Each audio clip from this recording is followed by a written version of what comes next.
Jira jirtu kabajamtootaaf jalatamtoota keenya oduu keenya kan yeroo ammaa tanaa jalqabneeti jirra. Muummichi ministeera Itoophiyaa Dr. Abiy Ahmed guyyaa har'aan tanaa raayyaa ittisa Ameerikaa kan ta'anii waliin marii addaa guyyaa har'aan tanaa gaggeessaa jiraachuun isaanii dhagahame. Ministeerri muummee Itoophiyaa Dr. Abiy Ahmed guyyaa har'aan tanaa erguu isaaniitis fuula Facebook isaanii irratti akka barreessaniin ittisa waraana Ameerikaa dhaatii waliin marii isaanii erga gaggeessaniin booda haala bishaaniitii fi waliidhaminsa biyyoota lamaaniitis gaggeessanii jiran.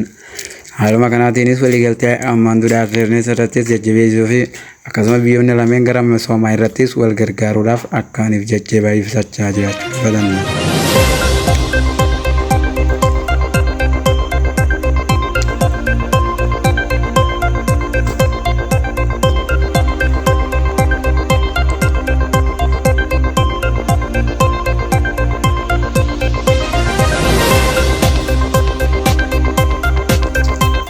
Mootummaan Iraan ibsa guyyaa har'aan tanaa baaseen waraanni Israa'el waliin mariidhaaf hangaaniif Israa'el dhukaasa dhaabbata akkatti wal mariidhaaf gadi taa'uun hin jiru jechuun Israa'el guyyaa har'aan tanaa akkaaniif lola yoo hin dhaabne ta'e Iraan waliin mari'achuun hin danda'amu jechuun Iraan dubbatte. Ministeerri dhimma alaa Iraan guyyaa har'aan tanaa ibsa isaa baaseen Israa'el waliin mari'achuudhaaf hanga isaan dhukaasa dhaaban akkatti hin mari'annu yaada jedhu guyyaa har'aan tanaa dhiyeesseeti jira. Lolli Israa'el fi Iraan jidduutti kan deemaa jiru guyyaa torbaffaadha kan deemaa jiru yoo ta'us garuutuu immoo loltoonni Iraanii fi Israa'elis gara lachuutii akka hamaa walitti dhukaasaa jiran ta'e.